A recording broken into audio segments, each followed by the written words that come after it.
are at safe levels for Kenyans, even as businesses or manufacturers and mining companies conduct their business.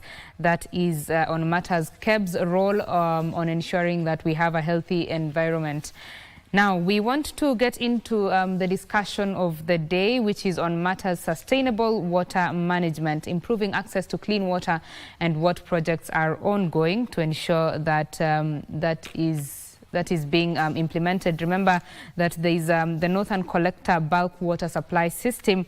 That project is supposed to see construction of 12 kilometers of Northern Water Collector Tunnel. There is also a Kigoro water treatment plant that is set for construction, as well as 55 kilometers pipeline from Ndakaini Dam to Gigiri. And what exactly does this mean for the residents of Nairobi, its environs, and the country in terms of accessing sustainable, or rather accessing clean and safe water? To give you a bit of numbers, according to UNICEF, approximately 60% of Kenyans have access to safe drinking water.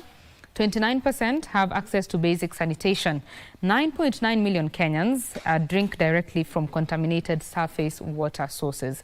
And of course, the government and private sector players are working to ensure that these numbers go down and more Kenyans access clean and safe water. To have this conversation is Engineer Caroline Owako, who is the Acting Deputy Director at Bulk Water Operations. Thank you very much for joining us. Thank you very much, Betty. Karibu It's a sana. pleasure to be here. Karibu sana. Asante. Kindly just give us an overview of the Northern Collector bulk water supply system and how we got here. All right. All right. Thank you very much. It's a pleasure. So the Northern Collector project, it consists of, we have the tunnel, the water treatment plant, and the pipelines. So I'll give a more detailed description. The tunnel is a 3-meter diameter tunnel. It's 11.8 kilometers long, and it intercepts water from three rivers, that is Maragua, Gikigi, and Irati rivers. This water is transmitted to Kigoro water treatment pipeline, Kigoro water treatment plant. So the plant treats the water, and the water is transmitted through treated water pipelines to Gigiri reservoirs. So the whole essence is just the tunnel collects the raw water, it is treated, and this is transmitted to the Gigiri reservoirs. These are the main reservoirs for Nairobi City. Yes, and in addition to the Northern Collector tunnel water projects, also the agency undertook transmission means, implementation of the transmission means, to enhance now the distribution of this water that is coming in to various parts of Nairobi, the eastern, the western parts of Nairobi, and the northern part of Nairobi. So the whole system brings in approximately 140 million liters of water per day, and it will serve about 1.2 million citizens in 5 counties. That is Murang'a, Kiambu, Nairobi, Kajiado, and Mavoko. Yeah, so that's just an overview of the scope of the Northern Collector tunnel water projects. Right. Yes. We know that water rationing is not a new thing for most Kenyans, especially people in the urban areas. So does this mean that this project is going to put an end to water rationing in the near future? Thank you for that. Of course, now with the incoming volumes, we expect that the level of service will increase. You find that the coverage will increase, number one. Number two, also the level of service will increase. What do I mean by that? I mean that if maybe there are some parts of the city which were getting maybe water once a day, maybe they'll be getting now 3 times a day. So the level of service increases, the coverage of course also increases, and the water also it's at an affordable cost. Yes. What is the budget of this project, and how long, is there a set completion date, and so that you can give us more context in terms of how soon Kenyans can expect this to impact their lives, sorry? Actually, it is, the project is complete. Okay. And actually the water is being supplied to Nairobi residents from the month of October. Okay. Yes, so the project was completed in September. Yes, September 2024. And the operations began from 1st October, and the effect should be felt by now, because we began operations 6 weeks ago. Okay. Yes, with water being delivered to the Gigiri reservoirs and being distributed to the various parts of Nairobi. So the project is complete, and the operations now are ongoing. So we are, this is 14th, so we are 6 weeks into operations. 6 weeks into operations. Yes. Well, I hope Kenyans who are watching this are feeling the difference in terms of supply of water in their homes. Let's talk about the challenges that there are in terms of ensuring that Kenyans, especially in the urban areas, access clean water. We know that there's a lot of population pressure. Rural to urban migration is very high. Just take us through those challenges that make it a bit challenging, so to say, in ensuring Kenyans receive clean water. Okay, Betty, as you know, Kenya is a water scarce country. And also, ATHI as an agency, our area of jurisdiction is Murang'a, Kiambu, and Nairobi County. And so far, the percentage coverage in terms of water supply is 76%. But the Constitution under Article 43 mandates that we should supply, the government should be able to supply safe and affordable drinking water to the citizens of Kenya. So now we are in between the water scarce issues and our percentage coverage and our mandate. So as an agency and as the government, of course, we have plans to improve this water supply coverage. And as an agency, as ATHI Water, we developed a master plan, which of course aligns with the national development goals, the regional the development goals, Vision 2050, and the Africa Development Goals, Vision 2063. And the master plan identified the Northern Collector Tunnel project as one of the projects that will close the gap between the water supply and the water demand. So this is just one of the many projects that's in the pipeline to close the gap between the demand and the supply. So with the incoming volumes of 140 million liters of water per day, the gap between the supply and the demand will be greatly reduced. However, it does not solve the issue of the water deficit. Yes, so also we have other projects in the pipeline which will be implemented over the years to keep up with the pace of the water demand. So this is just one of the projects which is complete. Yes, and other projects are in the pipeline. Yes, thank you, Betty. Thank you. When it comes to infrastructure development such as this one, of course, there are some environmental considerations you have to put in place. Please tell us what they were, especially for this project, and how you maybe went around the challenges that you experienced there. Okay, thank you, Betty, for that. Every project has a challenge, and this one is it's a major project in the country, right? And it has its own challenges. So in terms of environment, so during the planning and the design, number one, the intake works for the water that is getting into the tunnel. It was done such that optimal water is drawn from the rivers. However, we ensure that we have enough compensation flows into the rivers to ensure that the ecosystem of the rivers downstream is not affected. That is one. And also during the planning phase, there's environmental and social impact assessments that were done for the project, just to have an overview of the risks and the mitigation measures to be put in place. And this informed the issuance of the environmental and social impact assessment license. And also we had the environmental and social management plans, which dealt with the risk management during the project implementation. So during the planning and the design stage, we have the impact assessments, which then inform the management plans. And these are the ones which are monitored during environmental, during construction implementation, to ensure that as we implement the project, there's minimal impact, negative impacts on the environment and the ecosystem.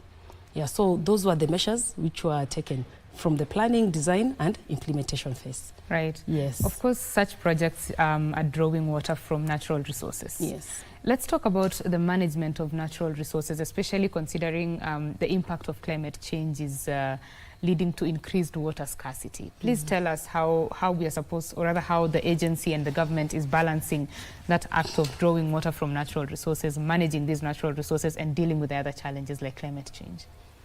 Yes, climate change is with us. Yes. What to do? And as you're aware, we have the COP29. Yes, it's ongoing. Right. Yes, Yeah. at Baku. Yes, so we are alive of the climate change issues.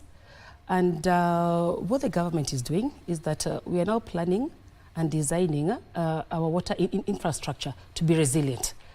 Yes, so like the NCT project, it is a climate resilient project in that it takes into account the climate variability.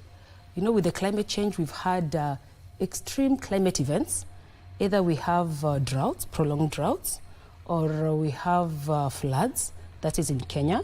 If you look at maybe worldwide, we have the hurricanes happening in other countries. We have the heat waves.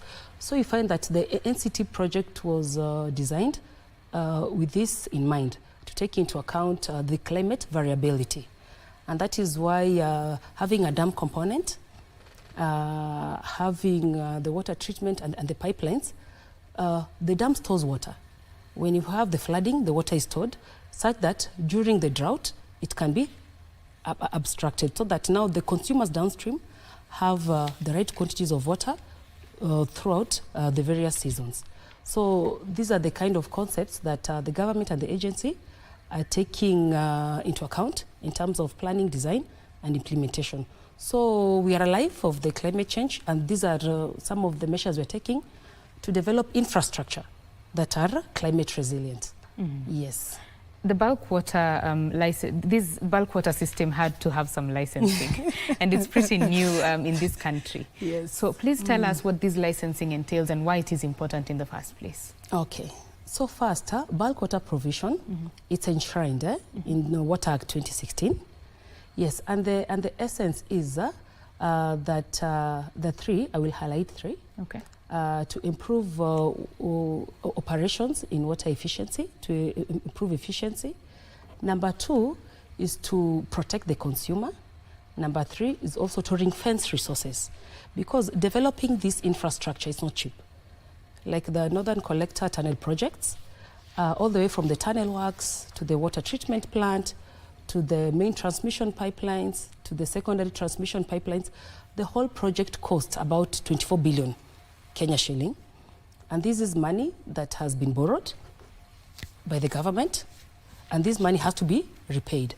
So the essence of the license is that to ring-fence also resources, so that as a bulk water supplier, we are able to supply this bulk water and also ring-fence resources to repay the loans that the government has undertaken to develop the infrastructure.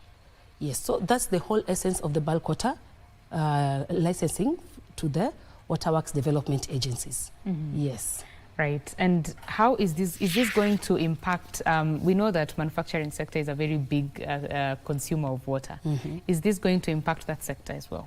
Of course. As you know, water is an enabler. It's an enabler to other sectors, right. Be it education, be it manufacturing, be it health. It's an enabler, and with us bringing this bulk water, which is already potable because it is treated, and also the cost of the water is affordable because the tariffs are regulated. Okay. So you find that now the manufacturers will be able to afford potable water at affordable rates, which will now enhance their processes. So it will also enhance other sectors of the economy, because now we are supplying bulk water, which is potable, yes, and at regulated costs. So it will enable also other sectors of the economy to thrive, be it manufacturing, be it the health. Yes. Right. Yes. When you talk about the tariffs being affordable, does this mean that the cost of water for Nairobians is set to come down, or how does this translate to the pockets of Nairobians? Okay, we have WASREB. WASREB is the water sector regulatory authority.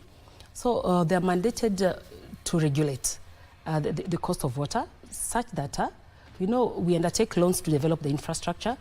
So the tariff not the cost of water to the consumers. It will just entail the OPEX cost, meaning the operation expenditure cost and the loan repayments. So we find that now the cost of the water which is going to the consumers, it's regulated and is affordable. Yeah, so it's not so exorbitant. We know that many Nairobians, to say, have been under, they've undergone, what can I say? I'm looking for the appropriate words. They've had to spend a lot of money to buy water, especially from the cartels. Yes, but with this bulk water provision, our costs are regulated by the regulated, such that the cost we are using to supply water, it just covers the OPEX cost, that is the operation expenditure cost, and the loan repayment. So the end consumer gets affordable water, because even as mandated in Article 43, the government is supposed to supply affordable water, access to affordable water in reasonable quantities. So I can assure the Nairobians, especially Murang'a, Kiambu, and Nairobi, that with this NCT, we'll have now affordable water to the consumers. Yes. Miss Caroline, you're an engineer. Yes, I am. A lot of engineers, or rather the institution has been complaining about government not involving local engineers in local projects. Please tell us about the involvement of local service providers, so to say, in this project. Yeah. Thank you, Betty.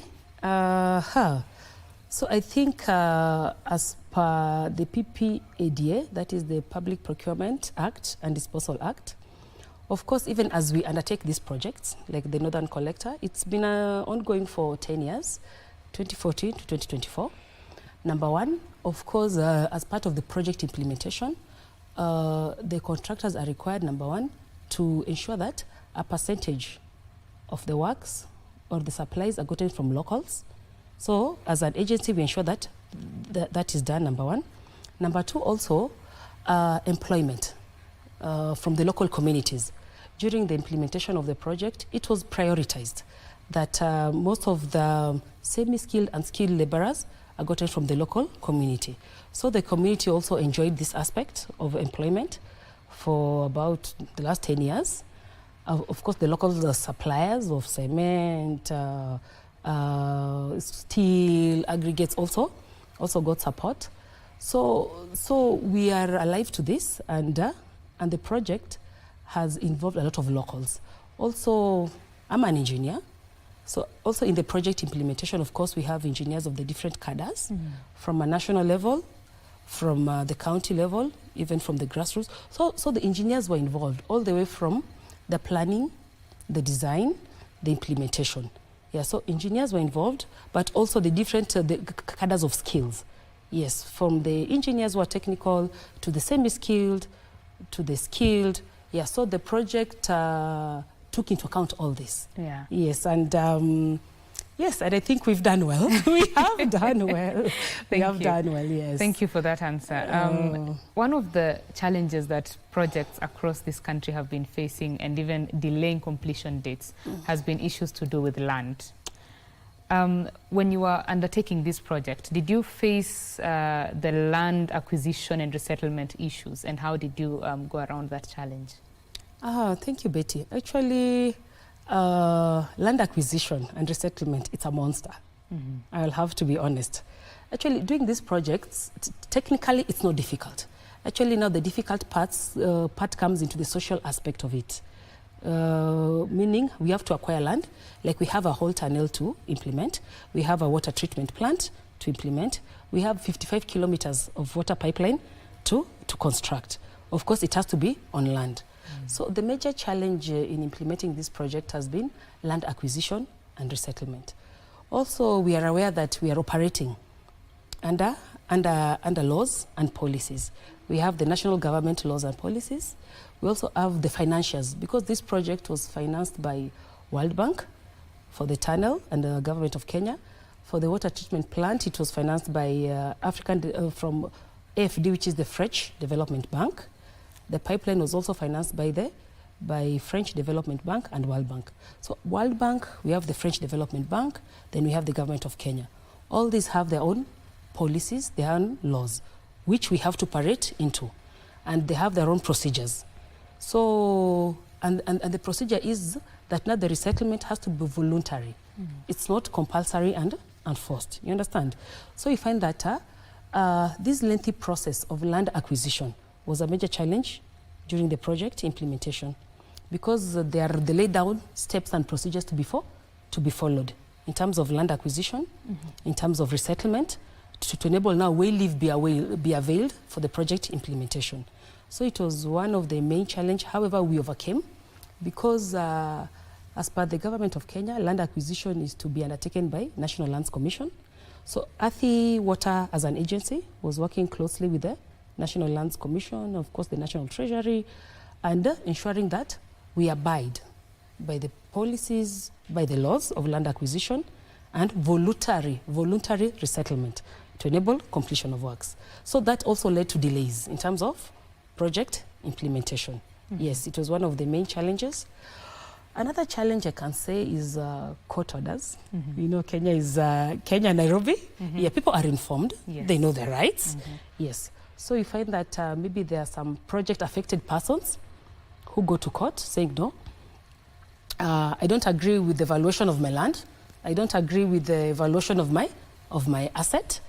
You understand? And when the court gives an injunction, we have to abide by it. So all this led to delays in implementation of the project. However, ATHI, of course, with the various stakeholders, we dealt with them on an ongoing basis, on a case-to-case basis, especially with stakeholder engagements, sensitizing the different cadres of people, the importance of the project, what we are doing, the benefits, you know. So it was, it's been a 10-year journey. It's been a 10-year journey of both stakeholder engagement and, of course, also abiding by the laws and ensuring the project is implemented. Yes. Was the original completion date or year supposed to be 2014? I mean 2024, sorry. It has, the project has 4 main components. We have the tunnel, which brings the water from the Abadeas to the treatment plant. Then we have the Kigoro water treatment plant. Then we have the transmission pipelines. And then we have other secondary distribution pipelines. So we have 4 main components. So in the original planning and design, it was sequenced. It was sequenced that the project maybe should take about 6 years. However, due to these challenges of land acquisition and resettlement, the project took 10 years. 10 years, yes. Yeah, but originally it was to take about 6 years, because it was planned that when the tunnel is complete, it brings water to the treatment plant, which brings water to the distribution system. But another thing, in the distribution lines, it's 55 kilometers, all the way from the Abadeas to Nairobi. Of course, it passes across parcels of land belonging to different people. So that's where the challenge was, because you find that a section of people agree that the pipeline can pass, we can resettle, we can move, but you find that another section of people refuse. You understand? But the pipeline, no, it has to be complete from beginning to end to bring the water to Nairobi. So the main challenges actually were experienced in the construction of the main transmission pipeline. Yes. So a 4-year delay, that is not a short time. And that means that costs are going higher and higher. Please tell us if you stayed within budget. I mean, there's the projected cost and then there's the actual cost. Yes. Was it still within budget? Of course not, Betty. Of course not, yeah. And it's one of the challenges which we highlighted. And also it's a learning lesson to the agency. Of course, a project has a specific scope and time and cost. Of course, now with these delays, especially in land acquisition, now the whole project had to be delayed by about 4 years. You find that also the prices of materials go up, especially steel. I think in the last 2 or 3 years, there's been a lot of volatility in terms of the steel prices, which of course has an impact on the overall cost of the project. So that's it's one of the challenges which the agency had to deal with. Because of the prolongation of the completion time, also the escalation of prices of materials went high, And this also had to be relooked at in terms of appraisals, in terms of the budget reallocations. Yeah, so of course with the prolongation of time comes other consequences. Right. Yes, especially the cost element. Kenyans have been very vocal in terms of accountability, you know, and knowing where the money we are borrowing is going and what it's doing. Yes. So from the way you've conducted this project and the lessons you've learned, what do you think can be done to reduce these delays, and also to ensure that costs are not ramping up because of, you know, such delays? What more can be done to hasten the processes? Okay, with the hindsight that we've had in implementing the Northern Collector Tunnel projects, moving forward, land acquisition has to be done beforehand, because implementing the project is not technically challenging. We have to deal with a lot of social issues. So moving forward, land acquisition either has to be completed before a contractor is onboarded or advanced, because it's a whole length of process about identifying parcels of land, the National Land Commission gazetting the lands, disclosure, signing of agreements, you understand? So moving forward, for a planned project, after the detailed designs, the land acquisition process has to be either complete or advanced before the contractor is onboarded. So that by the time the contractor comes on board, the land is available and it's all system go. Yes. Thank you very much for your thoughts. We shall be continuing with this conversation on matters water, sustainable water management in just a little bit. We'd like to take you to Pan-Africa Hotel, where the bank assurance performance briefing is ongoing. Kenya Bank Assurance Association Chairperson Agri Mulumbi is speaking. Let's listen into that. Tom, with those few remarks, I'm leaving with a challenge to continue the good work in supporting development of intermediaries, but I've also pointed you in a direction where you need further investment for the good of the industry.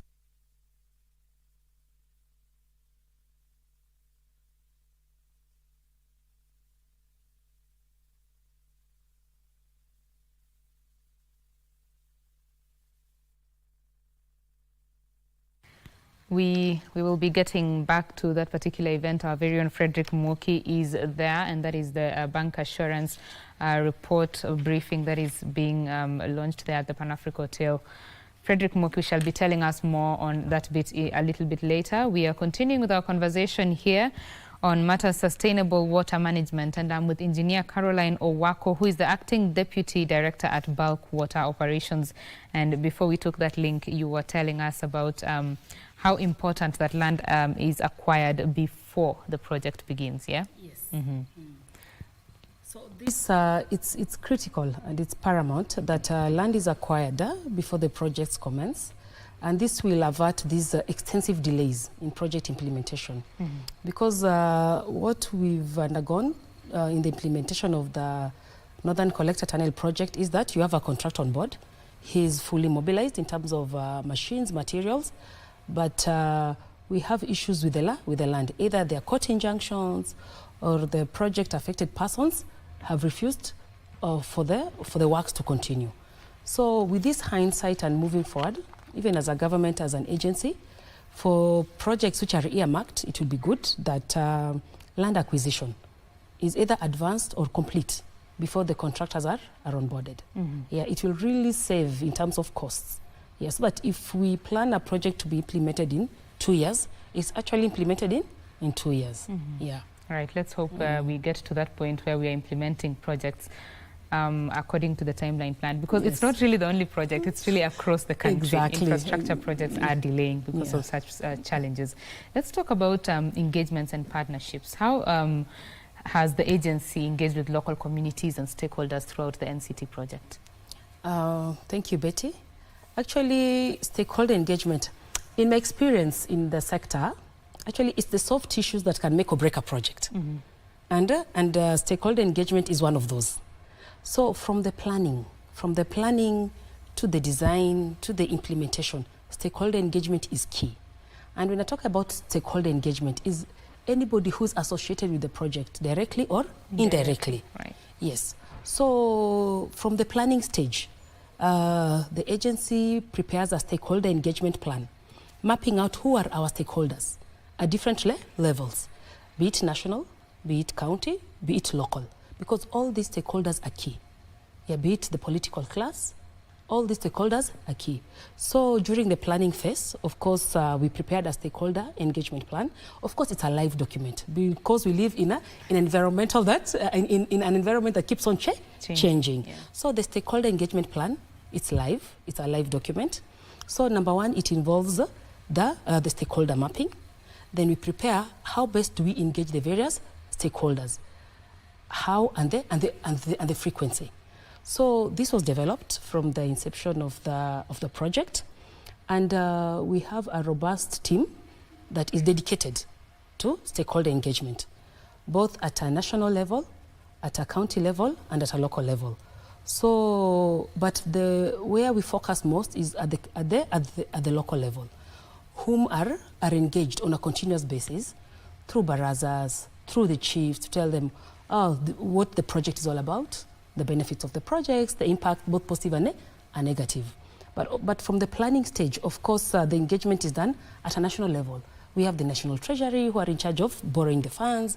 We have the Ministry of Water who are in charge of implementing through Earthy Water. So all these engagements are done at different levels and at different frequencies. At a national level, we have the quarterly steering committee meetings, which are held. Yes, so that now at a national level we can discuss strategic issues concerning the project between the ministries, the National Treasury and the financials. Then it is cascaded to a county level because this project cuts across counties. We have Murang'a, we have Kiambu, we have Nairobi. So we have also meetings at a county level. Then we have at a local level. Now the people who are actually directly affected by the project.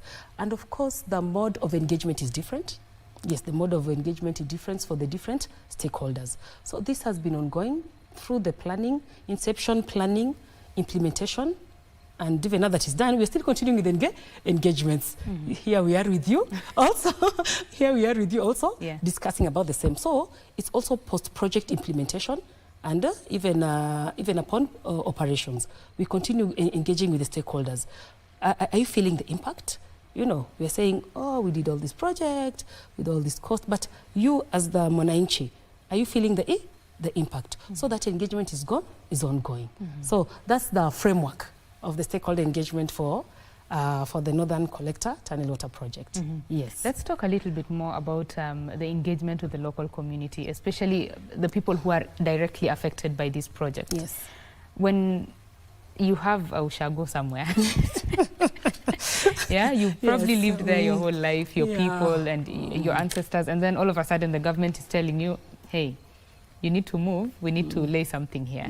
How do you go around, because it's a very emotive issue, how do you ensure that you are convincing them, so to say, to see the positives and what they could gain from this project? Yes.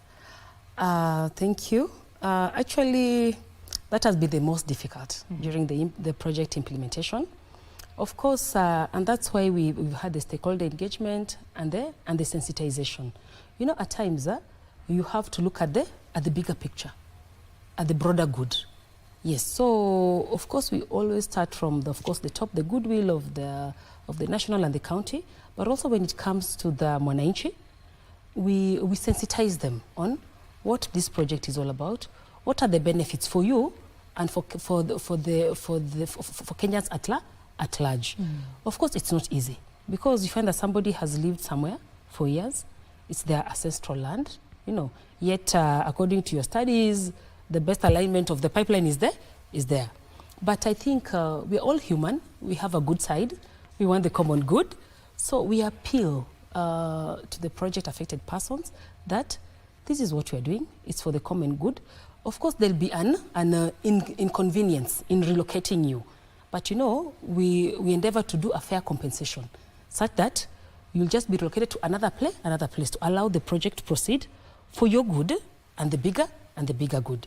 But we've had to be very strategic, yes, because it's not easy, especially where we had to move things like graveyards, you know. Yes, you know, it's emotive.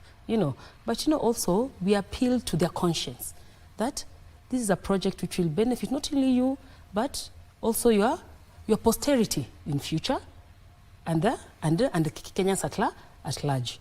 And for all this disturbance and for all this resettlement, you're being compensated. So I think it's more of, how is it called? You take one. For the team. For the team. Yes, but you're adequately sensitized, you're adequately compensated. Yes. I'm assuming you've not had 100% yes in terms of relocating people. So you said that it is voluntary. Yes. Does it get to a point where you're told you are either moving or we are moving you? Is there a point where it actually becomes forceful for the person who is affected? We've not had a chance to move people forcefully. Okay. Yes, we've not had that. Because, also while implementing this project, as I said initially, we have to abide by the national laws, and we have to abide also by the laws of the financiers. So I think human beings are good people. In essence, they are good people. If you sensitize them and just make them understand why you are doing what you are doing, we've had a good buy-in in the project. Of course, we have project-affected persons who have issues in terms of documentation, in terms of issues of succession, So we usually, what our team does is to have an agreement with them of doing the work. As they sort their issues, their legal issues, money has been set aside to compensate them, such that when they're ready with their documents, they're compensated. And we assure them of that fine, we understand you have issues, maybe documentation issues, succession issues, land disputes, However, for the greater good, we need this project to continue.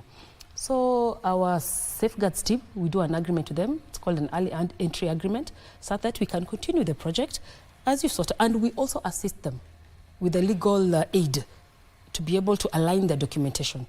But also money is set aside in our escrow accounts that as and when your documentation is ready, you are compensated. Yes, so in this project, there has not been forceful resettlement. Right. No. We just appeal that we are cognizant of your issues, but also be cognizant of this project we are undertaking, which is of national and also your interest. Yeah, so when you are ready with your documents, and we also provide legal support, then you're compensated. And so far, it has moved on well. Right. Yes. Of course, you never know when a project is coming to, it could be 50 years from now, that it's coming to, Tell me about to it. some county somewhere. Yes. So maybe just to sensitize Kenyans in terms of, you've talked about the issues of having their people having their papers ready. What would you tell them in terms of the land issues that they need to deal with? Not necessarily in readiness for that time, but if that time comes. I think to be proactive and smart, and also just to be safer, if you own a property, it's good you have the necessary documents approved by the law. If you have land, have a title deed. If maybe a land was betrothed to you by your great-grandfather, your great-great-grandparents, it's good to go and get the land ownership documents aligned. Because the issues we've had, actually, when you're passing our infrastructure through the rural areas, you find that land has passed down through the generations. However, the paperwork has not been aligned. You inherited land from your great-grandmother, who was a billionaire. But that land has been divided to so many people. But the paperwork does not align. However, according to the law, the ownership is based on a title deed. Yes. Or the acceptable land ownership documents. So I think it's good to sensitize Kenyans that wherever you are, it's good that whatever property you own or you claim to own, it's good to have the legal documents. It makes all this process easy. Yes, because it's easy. If you have a land document, your Betty, the land is on your name. It's not on your grandmother's name. You have not subdivided. It becomes very complicated. So I think moving forward is just to sensitize all of us that it's good to have proper land ownership or property ownership documentation. Yes, not that you are expecting a project to come, you are compensated. you know. Just to have your papers right. Yeah. Awesome. Thank you very much. Well, this conversation is about sustainable water management and ensuring that infrastructure projects are done right and within time. This conversation continues in just a little bit. BizCheck takes a quick break. Do stay with us.